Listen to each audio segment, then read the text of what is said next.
기도하겠습니다. 은혜가 풍성하신 하나님, 은혜 가운데 주일 오전 예배로 하나님께 나아가게 하시고 특별히 오후 예배 남전도회 연합헌신 예배로 함께 모이게 하시니 감사합니다. 남전도회가 든든히 설 때에 교회와 가정도 든든하게 서게 될 줄로 믿습니다. 형제의 연합이 아름답게 이루어지게 하시고 무엇보다 온 남전도회 믿음의 형제들이 하나님만 앙망하는 믿음을 허락하여 주옵소서. 이 시간 귀한 하나님 앞에 예배로 나아가는데 주님께서 이곳 가운데 임재하여 주시고 하나님 홀로 영광 받아주시며 우리에게 꼭 필요한 말씀의 꼴을 각자에게 허락하여 주옵소서. 감사드리고 살아계신 예수님의 이름으로 기도하옵나이다. 아멘.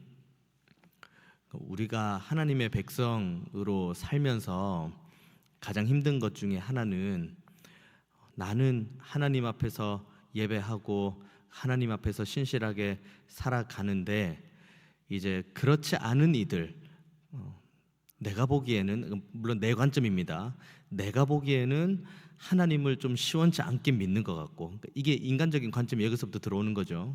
내가 보기에는 시원치 않게 믿는 것 같고, 그리고 더 나아가서 하나님을 믿지 않는 이들이 더 형통하게 지내는 것들을 보면서 우리의 마음이 더 어려울 때가 많이 있습니다. 우리는 왜 하나님 앞에서 이렇게 신실하게 살아가고 그리고 하나님 앞에서 진실하게 살아간다고 하는데 왜 이런 고난이 찾아오는 것일까?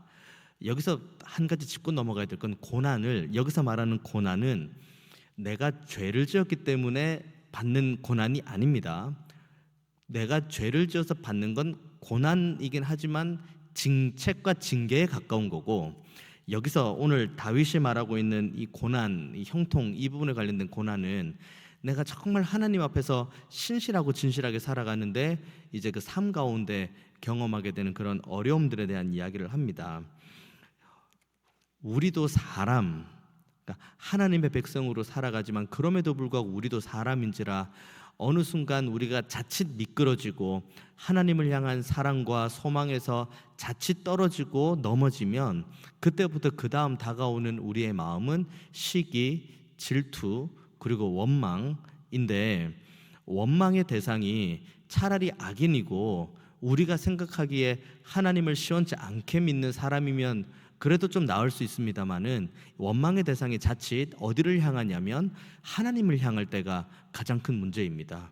그리고 그렇게 이야기를 하면 항상 우리의 다음 레파토리는 이와 같죠. 하나님, 제가 이걸 했는데, 제가 이렇게 열심히 했는데, 제가 이렇게 기도를 했는데, 제가 이렇게 무언가를 했는데라는 이 레파토리가 쭉 이어집니다. 항상 하나님을 원망할 때 나오는 것은 내 의가 드러나게 되어 있습니다. 하지만 우리 중에 우리가 가지고 있는 어떤 의도 하나님 앞에 온전히 내세울 수 있는 것은 아무것도 없습니다. 우리가 기도한다고 한들, 우리가 예배한다고 한들 이것이 나의 유익이고 나의 원함입니까? 하나님께서 우리에게 주신 큰 은혜가 있고 그 은혜를 따라서 우리는 기도하고 예배하고 찬양하는 겁니다. 그렇기 때문에 내가 하나님을 원망하면서 올려드렸던 하나님, 제가 이것도 했고 저것도 했는데요 라고 하는 그 모든 것들의 대부분은 사실 하나님께서 우리에게 주신 은혜의 선물입니다. 우리가 육의 건강이 있고 하나님을 향한 온전한 믿음이 있어야지 우리는 기도할 수가 있습니다. 여기에 나의 것이 있습니까? 나의 의지, 나의 노력은 아무것도 없습니다. 물론 내가 시간을 맞추고 이 시간에 알람을 맞춘 다음에 깨어나서 내가 하나님 앞에 나오는 것처럼 우리의 눈에 보이기는 그렇지만, 결국 아침에 알람 소리를 들을 수 있도록 우리의 귀를 여신 분은 하나님이시고, 그리고 하나님의 전으로 나아올 수 있도록 우리에게 힘을 주신 분은 하나님이십니다. 우리는 하나님 앞에서 원망할 것 아무것도 없고, 그리고 누군가를 시기하고 질투할 것도 아무것도 없습니다. 그냥 우리의 삶 자체, 우리의 존재 자체가 하나님의 은혜이기 때문입니다. 그래서 오늘 본문의 다윗이 1절에 보면은 악을 행하는 자들 때문에 불평하지 말고 불의를 행하는 자들 때문에 시기하지 말라고 이야기를 합니다. 그리고 2절 3절에 이렇게 이야기합니다. 그들은 풀과 같이 속히 배임 당하고 푸른 채소같이 쇠잔할 것인데 여호와를 의뢰하고 선을 행하라. 땅에 머무는 동안 그의 성실을 먹을거리로 삼을 거다. 이것만큼 복된 소식이 없습니다. 왜냐하면 일단은 하나님께서 다윗에게 시에 대한 영감을 주시고 다윗이 시를 쭉 쓰기 시작하는데 악한 사람은 어떻게 될 것이다라는 걸 자세히 기록하지 않아요. 왜냐하면 당장 우리가 눈에 보기에 악인이 형통해 보이고 악인이 무언가 되어가는 것처럼 보이고 악인이 뭔가 이루어가는 것처럼 보일지 모르지만 하나님 보시기에 악인은 단지 바람에 나는 겨와 같을 뿐이고 오늘 본문이 말한 대로 풀과 같이 속히 배임을 당하는 연약한 존재에 불과합니다. 그렇기 때문에 시편 기자인 다윗은 악인이 어떠함에 대해서 자세하게 기술하지 않고 오히려 의인, 그러니까 하나님의 은혜를 받고 하나님으로부터 믿음을 선물로 받은 이들이 어떻게 살아야 되는지를 더 길게 묘사를 하고 있습니다. 그래서 3절에 이렇게 이야기합니다. 의뢰하고 그의 선을 행하고 땅에 머무는 동안 그의 성실을 먹을거리로 삼아라. 그러니까 의뢰한다, 의지한다 이런 표현이 있죠. 이거 이제 주석책 이 시편 주석 관련된 내용들 찾아보니까 이 단어가 히브리 어군으로는 어떠한 의미가 있냐면 버릇이 나빠질 정도로 맡긴다는 걸 의미합니다. 우리가 버릇이 나빠질 정도로 누군가에게 의탁하고 의뢰한다는 것은 정말 말 그대로 모든 걸 다 맡긴다는 겁니다. 이 정도는 하나님께 맡기고 이 정도는 내가 할 수 있고 그 정도의 개념이 아니라 모든 것, 내가 숨쉬는 것, 내가 말하는 것, 내가 행동하는 것, 모든 범사를 하나님 앞에 내가 버릇이 없다. 와, 이것까지 맡기나? 이것까지 나에게 책임지라고 해야 되나? 라고 판단받을 만큼의 그 버릇 없을 정도로 하나님 앞에 맡기고 하나님 앞에 의뢰한다고 이 본문은 이야기를 합니다. 이 관련된 내용이 고린도후서 12장에 나옵니다. 고린도후서 12장은 사도 바울이 자신이 하나님 앞에서 얼마나 큰 은혜를 받았는지를 간증하는 내용으로 기록하고 있습니다. 그러니까 셋째 하늘까지 올라갔다는 내용을 기록하고 있죠. 고린도후서에는. 그런데 바울이 셋째 하늘까지 올라갔다. 사실 인간으로 경험하기 어려운 간증과도 같은 건데, 그런데 바울이 고린도후서 12장에서 말하고 있는 것 하나는 분명합니다. 나는 모든 것을 받고 모든 것을 경험했지만 내가 자랑하는 것은 나의 약함밖에 없다. 이것을 자랑한다고 이야기를 합니다. 심지어 자신이 가지고 있는 육체에 가시가 있다고 이야기를 하죠. 그걸 하나님 앞에 몇 번이나 이것을 제거해달라고 아뢰었는데 결국 주님의 응답이 무엇입니까? 내 은혜가 내게 족하다. 그래서 그 가시를 안고 끊임없이 사는데 바울은 이것조차도 감사하다는 겁니다. 왜냐?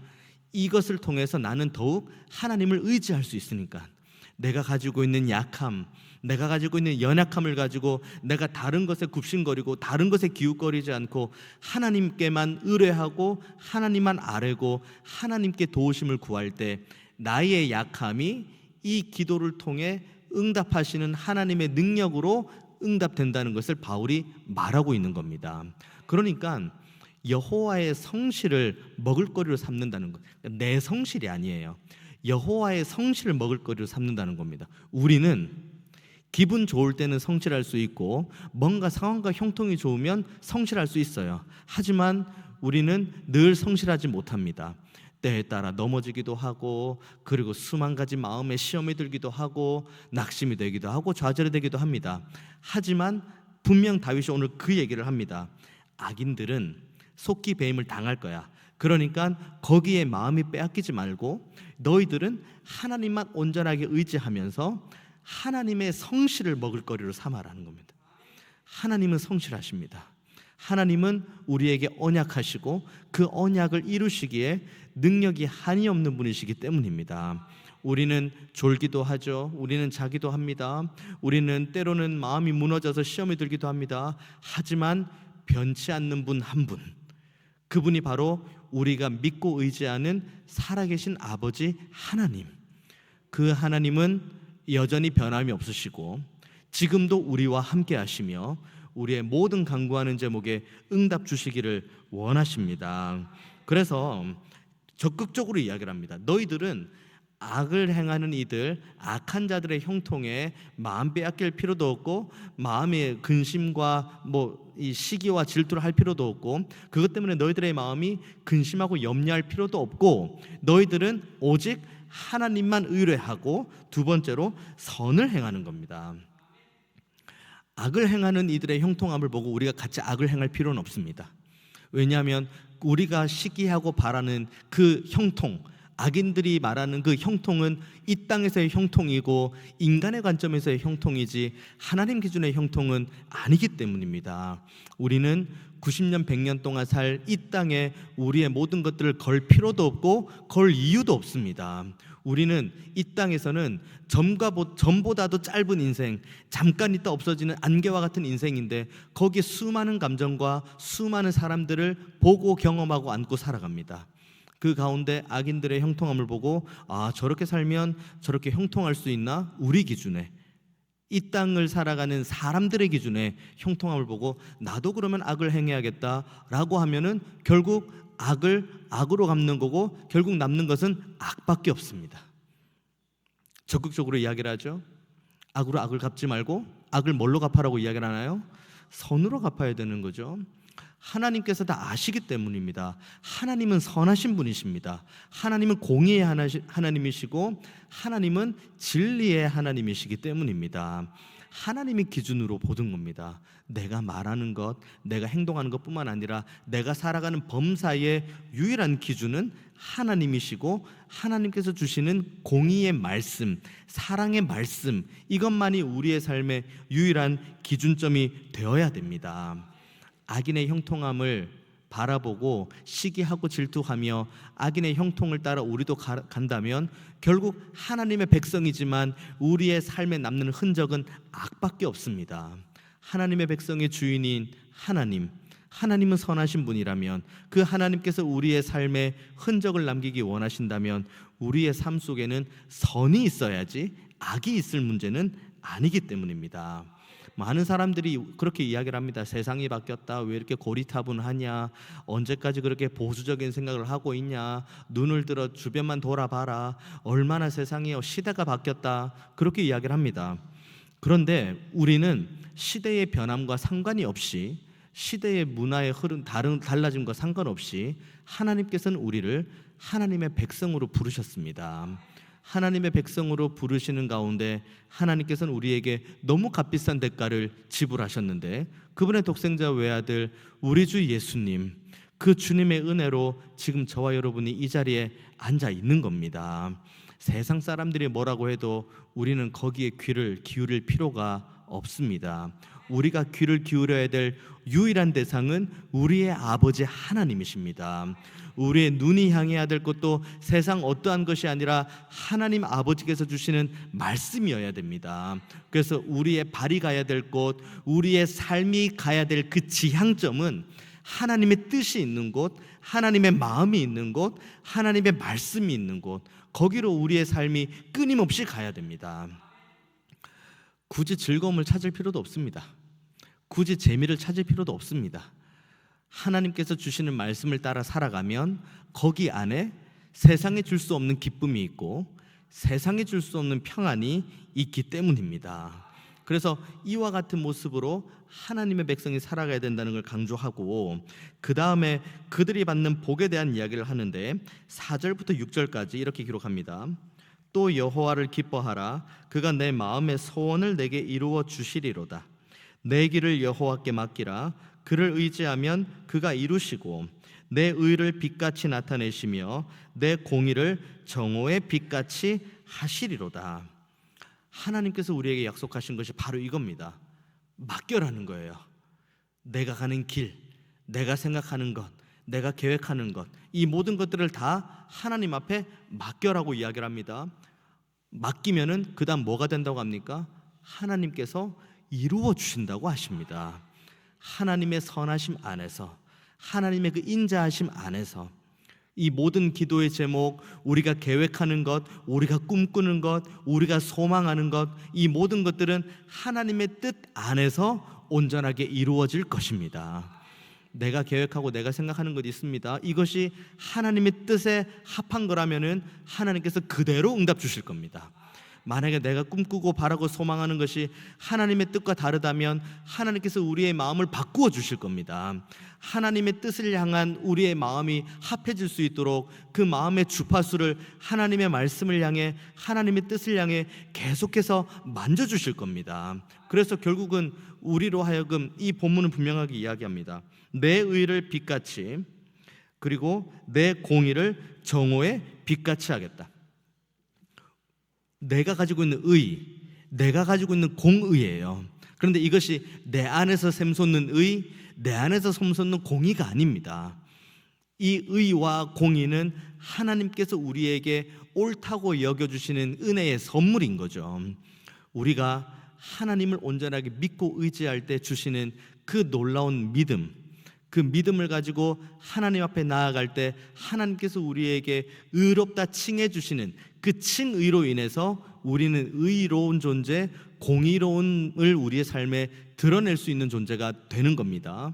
그래서 하나님의 은혜로 우리가 서기 때문에 우리는 결국은 세상 사람들 앞에 정오의 해처럼, 정오의 태양처럼 밝게 드러나는 겁니다. 정오의 태양 못 보는 사람이 있나요? 모두가 다 봅니다. 지금은 악인이 형통한 것처럼 보이고, 그리고 우리의 삶이 아무것도 아닌 것처럼 보일 수가 있습니다. 인간적인 관점으로는 그럴 수 있어요. 하지만 그것이 영구히 지속되진 않습니다.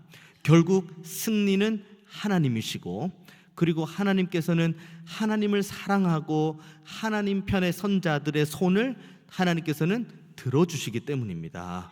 보아라, 내가 옳다고 인정하는 이 사람의 삶을 보아라. 나를 사랑하고 나를 정말 성실하게 예배하고 나를 향해서 사랑의 고백을 하는 바로 이 한 사람을 보아라. 하나님께서 악인의 모든 형통함에 대해서 하나님은 단호히 끊어내시고 오직 하나님만을 높이고 하나님께만 영광 올려드리는 바로 그 한 사람을 여기 6절의 말씀, 빛같이, 정오의 빛같이 우리를 나타내 주십니다. 그래서 7절의 말씀부터 이렇게 이야기합니다. 그래서 이제 어떻게 해야 되느냐? 여호와 앞에 잠잠하고 참고 기다리라. 자기 길이 형통하며 악한 꾀를 이루는 자 때문에 불평하지 마라. 우리가 끊임없이 이야기하는 그거죠. 우리가 악인의 형통을 보면은 그 불평이 처음에는 악인을 향하다가 나중엔 궁극적으로 하나님을 향하게 된다고 우리가 함께 말씀을 통해 나누었습니다. 그래서 7절에 분명하게 말씀합니다. 여호와 앞에서 잠잠하고 참고 기다려라고 이야기를 합니다.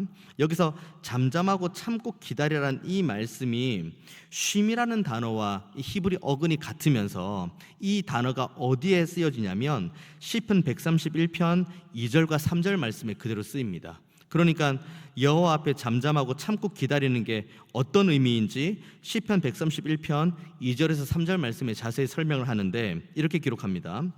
실로 내가 내 영혼으로 고요하고 평온하게 하기를 젖된 아이가 그의 어머니 품에 있음 같게 하였나니 내 영혼이 젖된 아이와 같도다. 이스라엘아, 지금부터 영원까지 여호와를 바랄지어다. 그러니까 여기 7절에 있는 말씀, 여호와 앞에 잠잠하고 참고 기다리라는 것은 여기 131편에 있는 것처럼 젖된 아이가 그의 어머니 품에 있는 것. 그러니까 젖된 아이가 그 엄마를 바라볼 때 어떻게 바라봅니까? 간절함으로, 이 엄마가 아니면 아무것도 안 된다는 그 소망함으로 바라보는 거죠. 이렇게 바라보는 것, 이것이 하나님 앞에서 잠잠하고 참고 기다리는 것이고, 그에 대한 어근이 결국은 쉼, 안식이라는 단어와 똑같습니다. 우리가 주일을 지킵니다. 안식일의 개념은 아닙니다만은 우리가 이 주일 안에서 부활하신 주님을 예배하면서 참 쉼을 누리고 있습니다. 그런데 우리가 예배하는 것, 그리고 찬양하고 기도하는 것, 그리고 우리가 주일을 지키는 것이, 이것이 우리의 한 가지 노동으로 간다면 이것은 참된 쉼이 아닙니다. 예배도 하나의 일이 되고, 또 주일이니까 또 가야 돼서 내가 또 섬겨야 된다는 하나의 의무감인 거죠. 우리가 의무로 예배하고 의무로 찬양하고 억지로 예배하고 뭐 그런 마음으로 하나님 앞에 나아가면 여기에는 젖된 아이가 그의 어머니 품에 있는 것과는 다른 마음. 그러니까 우리가 주일에 여기에 앉아 있지만 참 쉼을 누릴 수가 없습니다. 우리가 참 쉼을 얻기 위해서는 예배 가운데 하나님을 경험해야 됩니다. 내가 하나님을 영과 진리로 예배하고 있는지, 그리고 하나님 앞에서 내가 지금 기쁨과 감사로 예배하고 있는지, 여기에 따라서 우리가 주의를 지키고 예배를 지키면서 참 쉼을 얻고 있는지, 아니면 이 예배조차도 나에게 한 노동이 되고 있는지를 갈라놓을 수 있는 기준점이 됩니다. 그래서 7절의 말씀 다시 보면은 여호와 앞에 잠잠하고 참고 기다리는 것은 결국은 어떤 의미냐면, 우리가 하나님 앞에서 하나님만 의지하고 하나님만이 나에게 유일한 길과 진리와 생명이 된다는 믿음을 가지고 하나님 안에 거하기로 작정하는 것을 의미합니다. 그래야지 그때 비로소 우리는 예배를 해도 쉼을 누릴 수가 있고, 우리가 주일에 하나님 앞에 나오는 것도 쉼을 경험할 수가 있습니다. 잠을 좀 더 자고 먹을 것을 좀 더 잘 먹고 그렇게 쉬는 것은 쉬는 것이 아닙니다. 뭐 육체의 쉼일 수는 있죠. 하지만 육체의 쉼은 금방 우리의 육체의 노동으로 인해서 우리 육체는 금방 피곤해집니다. 궁극적으로 하나님께서 우리에게 주기 원하시는 쉼은 영과 육의 쉼입니다. 우리의 영과 육이 쉴 수 있는 유일한 안식처는 오직 하나님 안에 있습니다. 그러니까 악인의 형통을 보면서, 악인의 형통을 보고 하나님을 원망하고, 그리고 자신의 삶을 비관하고 패배주의, 낙심하고 이 모양 저 모양으로 우리의 모든 마음들이 떨어지고 빠져버리면 결국 우리는 하나님 앞에서 참된 쉼을 누릴 수가 없게 됩니다. 그래서 결국은 8절의 말씀, 분을 그치고 노를 버리면 불평하지 말라, 오히려 악을 만들 뿐이다 라고 이야기하는데, 분을 그치고 노를 버리며 불평하지 말라고 악을 만든다고 하는데, 이게 히브리어로 좀 더 명확하게 해석을 하면 악으로 기울어진다는 거예요. 그러니까 악은 만들어진, 이미 악은 있는 존재죠. 그런데 우리가 하나님 안에서 참 쉼을 누리지 못하고 악인의 형통 앞에 우리의 삶이 계속 기웃거리게 되면 우리의 삶이 자연스럽게 악을 향해서 이렇게 악을 향해서 기울어진다는 것을 이 본문은 말하고 있습니다. 우리는 하나님의 백성으로 부름받았는데 악으로 기울어 살 필요가 없습니다. 우리는 선을 행하되 끝까지 선을 행해야 되고, 낙심하지 말고 좌절하지 말고 포기하지 말고 하나님 앞에서 끝까지 선을 행해야 되는 존재이지, 하나님을 원망하고 악인의 형통을 부러워하며 이 모든 것들 가운데 내 마음에 들지 않자 끊임없이 하나님을 향해서 원망하고 불평하고, 그리고 때로는 자신의 삶을 바라보며 비웃는 자리에 있으면서 우리 자신을 끌어다가 악을 향해서 기울어져 갈 필요가 없는 존재입니다. 우리는 다시 한번 우리 자신을 바르게 세워서 하나님으로 인해서 기뻐하는 자리, 하나님만 즐거워하는 자리, 하나님께만 영광 올려드리는 자리, 그와 같은 자리로 우리는 나아가야 됩니다. 그래서 9절의 말씀 이렇게 말씀으로 마무리합니다. 진실로 악을 행하는 자들은 끊어질 것이나 여호와를 소망하는 자들은 땅을 차지하리로다. 궁극적으로는 이 본문의 정답인과 동시에 하나님께서 우리에게 주실 말씀이 바로 저기 9절 말씀에 있습니다. 악을 행하는 자는 끊어집니다. 지금 당장 엄청나게 형통한 것처럼 보이고 뭐 끊어질 것처럼 보이지가 않고 그들의 새가 날로 세워져 가는 것처럼 보일지 모르지만, 오늘 본문에서 하나님께서는 그 진리의 말씀으로 우리에게 분명하게 약속하십니다. 악은 끊어질 것이다. 그렇기 때문에 너희들은 여호와를 소망하고 여호와를 소망하는 가운데 땅을 차지해라. 여호와를 소망하는 자, 땅을 차지하는 자, 예수님께서 말씀하신 땅을 차지하는 자, 그 마음은 온유한 자. 그러니까 여호와를 소망하는 자는 그 마음이 온유한 자가 되는 것이고, 그 마음이 온유한 자는 결국은 하나님께서 주시는 땅을 차지하게 되는 겁니다. 오늘 남전도에 헌신 예배로 모였습니다. 남전도의 믿음의 형제님들은 가정 안에서 정말 믿음의 영적인 가장입니다. 영적인 가장이고 제사장입니다. 모든 것들을 다 책임져야 될 중차대한 자리에 있는 것이 지금 남전도의 믿음의 형제들입니다.